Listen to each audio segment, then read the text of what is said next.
Fake news या miss information जो central government के खिलाफ है, उस पर एक इंडिपेंडेंट यूनिट जो सरकार के अंतर्गत रहेगी बॉडी, वो फैक्ट चेक करेगी। सरकार ही कोतवाल है, सरकार ही मुजरिम है, सरकार ही जज है, सरकार ही सब कुछ अपने बारे में करेगी।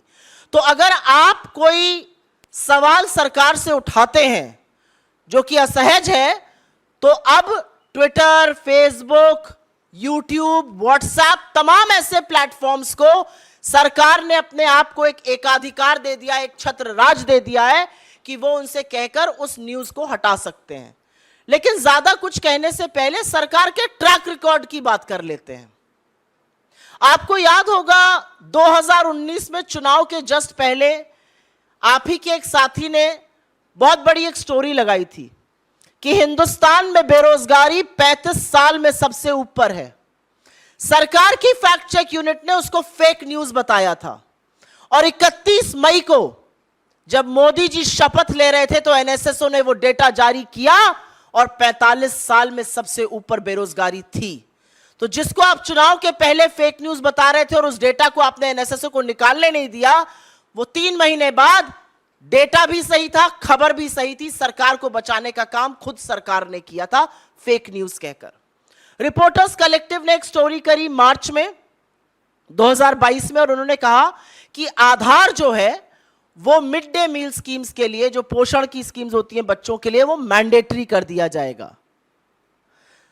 सरकार की यूनिट ने उसको जून में फेक न्यूज बताया कि ये फेक न्यूज है। और अगस्त में विमेन एंड चाइल्ड डेवलपमेंट ने एक नोटिस जारी किया और कहा कि आधार मैंडेटरी नहीं होगा। अगर वो फेक न्यूज थी तो आपको ऐसा क्यों करना पड़ा? सवाल सिर्फ इस बात का है।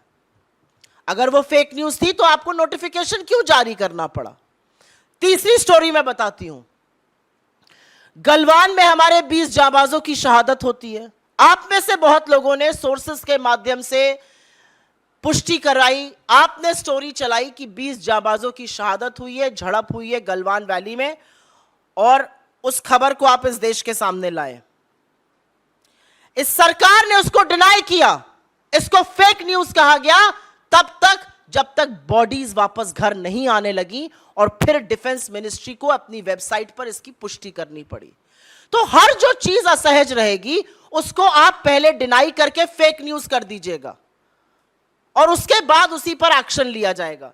मुझे अभी भी याद है यूपी में चीनी ऐप अपने फोन से हटाया जाए, ये खबर चली थी, उसको भी बोला गया था फेक न्यूज है। फिर पुष्टि सरकार नहीं करी, वहां के एडीजी नहीं करी कि नहीं ये सही खबर है।